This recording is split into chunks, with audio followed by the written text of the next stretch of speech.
I'm 66 years old, and I walked away from a 42-year marriage with nothing. No house, no savings, no safety net. Just 2 suitcases. A few clothes that still smelled like that house, and a body that was already tired. People hear that and they think, I must be angry, or reckless, or desperate. I wasn't. I was clear. Clear in a way I had never been before in my life. I'm not telling you this to sound brave. I don't feel brave. And I'm not telling it because I think my story is special. It isn't. That's actually the problem. I'm telling it because when I look around, I see so many women like me. Women who stayed. Women who kept quiet. Women who learned how to survive instead of how to live. Some of them are still married. Some of them are widowed now. Some of them are alone in houses that are too big and too quiet. And some of them never got to be happy at all, not even at the end. I've known women who spent their whole lives doing what they were supposed to do. Good wives, good mothers, dependable, responsible, invisible. They told themselves, just like I did, this is fine, or this is just how it is, or one day it'll make sense. Then one day came, and nothing changed. And then another day came, and another, until there were no more days left to fix anything. I don't have decades ahead of me. I know that now. I feel it in my knees when I stand up too fast. I feel it in the way silence settles heavier at night. But if you're listening to this and you still have time, even a little more time than I do, then maybe my story can do what my own silence never did. Maybe it can tell the truth out loud. The kind of truth women like me were taught to swallow. The moment I realized something was wrong didn't come during a fight. There wasn't a dramatic argument. No slammed doors, no shouting. It came on a Tuesday night. I remember that because Tuesdays were leftovers. That was the rule in our house. I stood in the kitchen, holding a plate that was already cold, listening to the hum of the refrigerator. The house was big. Too big. All 3 kids were gone by then. Married. Busy.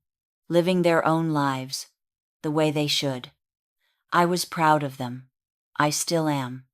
But that night, I noticed something that made my chest feel hollow. No one had asked me how my day was. Not that day. Not the day before. I tried to remember the last time someone had. I couldn't. My husband was in the living room, watching television. Same chair, same volume, same silence between us that had been growing for years. I stood there longer than I needed to, waiting for him to look up. He didn't. I ate standing at the counter. I don't know why. Maybe I didn't want to sit at the table alone. That's when it hit me. This wasn't a phase. This wasn't a rough patch. This was my life. I had spent decades telling myself that everything I was giving up was for a reason. For the kids. For stability. For peace. For family. And now the kids were gone.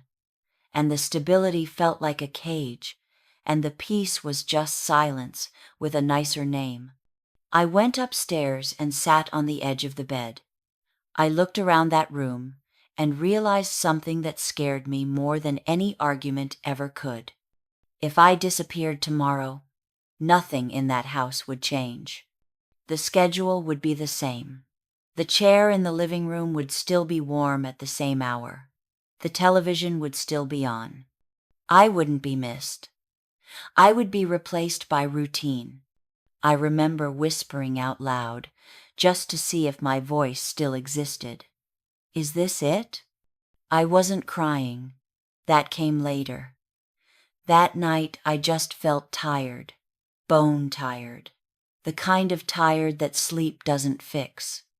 I had given my youth to being a good wife, my middle years to being a good mother, and suddenly I was 66 years old, sitting in a house that looked successful from the outside, and realizing I had never lived a single day just being myself. For a long time, I didn't think anything was wrong with my marriage. I thought the problem was me. I told myself I was being dramatic, ungrateful, that this was just what adult life looked like. The biggest lie I told myself was this: if I endured long enough, it would all make sense one day. That if I stayed quiet, stayed loyal, stayed married, I'd eventually feel rewarded, at peace, proud. That's what I was taught. By my parents, by church, by other women who had learned how to smile through things they never talked about. You don't leave. You don't complain. You don't ask for more. You make it work. And I did. I really did. I told myself love wasn't supposed to feel warm all the time. That intimacy fades. That companionship is enough. That wanting more at my age was selfish. I confused comfort with safety. The house was paid for. The bills were covered. From the outside, it looked like I had won. So who was I to say I was unhappy? I told myself other women had it worse. I told myself my children needed stability more than I needed honesty. I told myself that if I just waited until they were grown, then maybe I could breathe. But years passed, then decades. And the truth is, endurance doesn't automatically turn into meaning. Sometimes it just turns into numbness. I see it now. I see how easily a woman can disappear without anyone noticing. How you can shrink slowly, politely, until you stop asking yourself what you want. I didn't wake up one day and decide to give my life away. I did it in small, reasonable choices, the kind nobody argues with. And that's what makes the lie so dangerous. It sounds responsible. It sounds mature. It sounds like love. But it isn't. It's fear, dressed up as virtue. I need to go back to the beginning for a moment, not because it's dramatic, but because that's where I started disappearing. I didn't marry him because I was in love. That's hard to admit at my age, but it's the truth. I married him because he was acceptable, stable, approved. My parents liked him. That mattered more than I realized back then. I was in my early 20s and tired of being asked when I was going to settle down. Tired of the looks. Tired of feeling like time was something I was running out of. I remember standing in my childhood bedroom, looking at my reflection, thinking, this is good enough. Not happy, not excited, just good enough. There was a quiet voice inside me that hesitated. It asked questions I didn't want to answer, so I ignored it. That was my first real sacrifice, even though I didn't call it that at the time. The wedding was fine. That's the word I always use. Fine. People smiled. Pictures were taken. Everyone said how lucky I was. And I smiled too.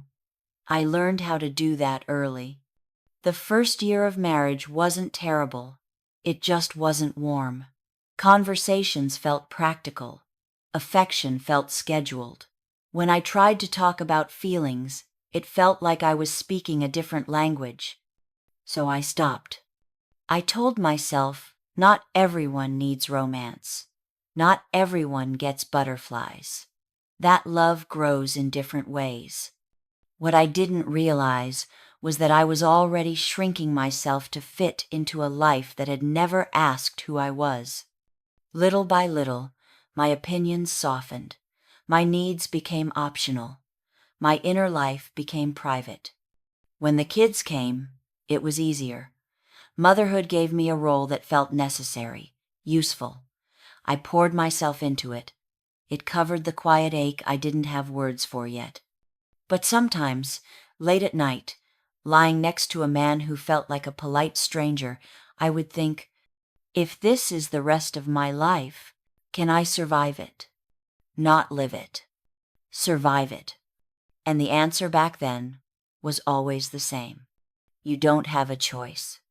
I didn't have the language for what was happening to me back then. We didn't call it abuse. Not in our circle. Not in our generation. It was just how things were. He handled the money. That seemed normal. Sensible, even. I stayed home when the kids were small, and later I worked part-time. Nothing that paid much. Nothing that felt like mine. I didn't think about it at first. I was busy, tired, focused on getting through the days. But slowly, the rules started to form. I didn't have my own account. I asked when I needed money. I explained what it was for. Groceries were fine.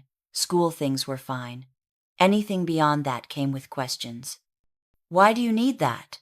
Isn't that expensive? Can't it wait? I learned which answers kept the peace. The first time I mentioned divorce, I was in my 40s. I remember that clearly. The kids were teenagers. I was exhausted in a way I couldn't hide anymore. He laughed. Not cruelly, almost casually. He said, "That's not happening." That was it. No discussion. No conversation. Just a statement. And for the next 30 years, every time I tried to bring it up again, the answer was the same. Sometimes with silence. Sometimes with irritation. Sometimes with reminders of what I would lose. The house. The security. The respect. I stayed because I was afraid. Afraid of being poor. Afraid of starting over. Afraid of being judged. Afraid of what my children would think. So I learned how to make myself smaller. How not to want things. How to confuse gratitude with obedience. People saw our home and thought I was lucky. It was worth a lot of money. Beautiful kitchen. Nice neighborhood. What they didn't see was how trapped I felt inside it. I had everything I was told to want, and none of what I needed. There were days I would sit in that house and think, if I could just disappear for a while, maybe I could breathe. I didn't want another life. I just wanted some space inside my own. My body noticed what I kept refusing to name. That's usually how it goes, I think. The body speaks when the mind has learned how to stay quiet. I was in my late 50s when I started waking up already tired. Not the kind of tired a nap fixes. A deeper kind. The kind that sits in your bones. I told myself it was age. Hormones. Stress. Life. Doctors ran tests. Everything looked fine. That word again. Fine on paper. But I felt heavy. My shoulders were always tense. My jaw hurt from clenching it without realizing. Some mornings I would sit on the edge of the bed and stare at the floor, trying to remember what I was getting up for. One afternoon, I caught my reflection in the bathroom mirror. I wasn't looking for anything. I was just washing my hands. And I didn't recognize the woman staring back. Her eyes looked dull. Not sad, just gone. Like someone who had been waiting a very long time for something that never arrived. I leaned closer to the mirror and thought, when did this happen? I hadn't had an accident. I hadn't lost anyone suddenly. There was no single moment I could point to and say, that's when I broke. It was slower than that, quieter. I realized then that I had spent years holding my breath. Not literally, of course, but emotionally, waiting for permission to exhale.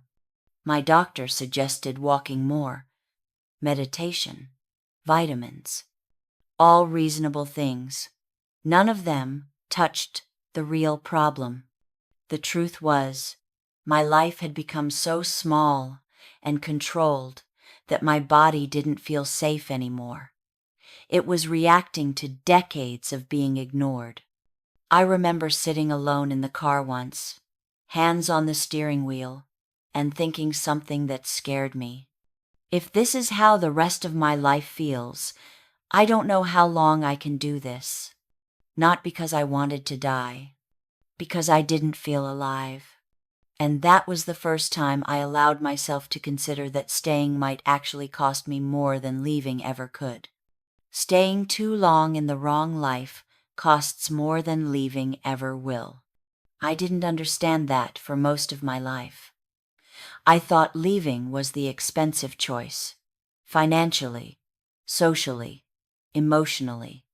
I thought staying was the responsible one. But what no one tells you is that staying has a cost too. It just doesn't show up on paper. It shows up in your body, in your sleep, in the way your voice gets quieter over the years, in the way you stop asking for things because it feels pointless. It shows up when you realize you've spent decades being careful and still ended up empty. Leaving at 66 scared me. Of course it did, but staying scared me more once I finally told myself the truth. Because I could see the rest of my life stretching out in front of me, looking exactly the same. And I couldn't do it. I just couldn't. So let me ask you something. Not to judge you, not to push you, just to be honest with yourself for a moment.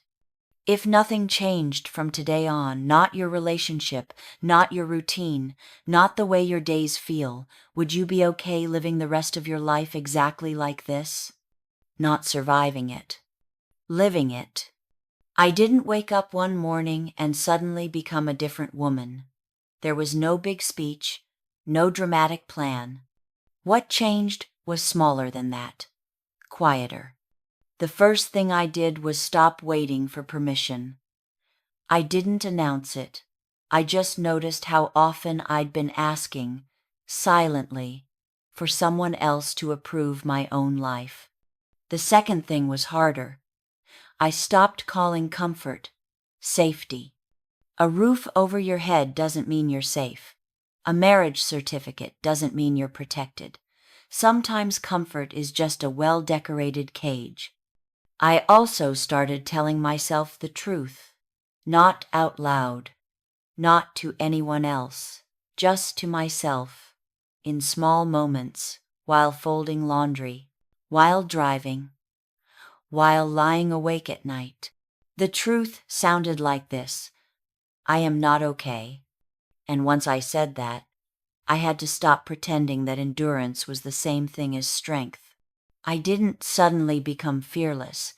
I was still afraid. I'm still afraid sometimes. But I chose dignity over appearances. That was the real shift. I stopped worrying about what people would say if I left. I stopped measuring my life by how reasonable it looked from the outside. I asked myself a simpler question instead. Can I respect myself if I stay? And the answer, quietly, honestly, was no. So I took the smallest steps I could take without lying to myself anymore. I made a plan. I talked to one friend, then another. I gathered information instead of courage. Courage came later. What I learned is that change doesn't start with bravery. It starts with honesty. And honesty is often very uncomfortable. But it's also the first time you feel like you're standing on your own feet. Leaving didn't look the way people imagine it does. There was no dramatic exit, no suitcase thrown onto the lawn, no final speech where everything suddenly made sense. I packed quietly. I chose what I could carry. I left behind things I once thought defined my life. Furniture, dishes, a house worth more money than I had ever personally touched. I walked away with nothing that could be sold. I remember locking the door behind me and standing there for a second longer than I needed to. My hand stayed on the knob, not because I wanted to go back, but because my body needed to understand that this was real. I was 66 years old, starting over in a way I never planned to. The first months were humbling. That's the word people don't like, but it's the honest one. I applied for food assistance. I filled out paperwork I never thought I would need. I learned how quickly pride disappears when survival becomes practical. I stayed with friends, people who saw me not as a failure, but as a woman who finally told the truth. I slept in guest rooms, on couches. I learned to carry my life in bags again. Some nights were hard. I won't pretend they weren't. But something unexpected happened too. I slept. Really slept. No tightness in my chest. No waiting for someone else's mood. No walking on eggshells without realizing I was doing it. I woke up without dread for the first time in decades. I had less money than I'd ever had as an adult, but I had more space inside myself than I could remember having. Freedom doesn't always feel joyful at first. Sometimes it just feels quiet. And that quiet, it saved me. I started making plans again. Small ones, reasonable ones. I looked for work, not because I wanted a career, but because I wanted to stand on my own feet. To know that whatever came next, it was mine. I learned how little I actually needed. How much of my old life had been about appearances, not substance. There were moments of grief. Of course there were. I mourned the years I gave away, the woman I might have been, the version of myself that never had a chance to speak. But I didn't drown in that grief. I let it sit beside me. Because alongside it was something new, something I hadn't felt in a very long time. Hope.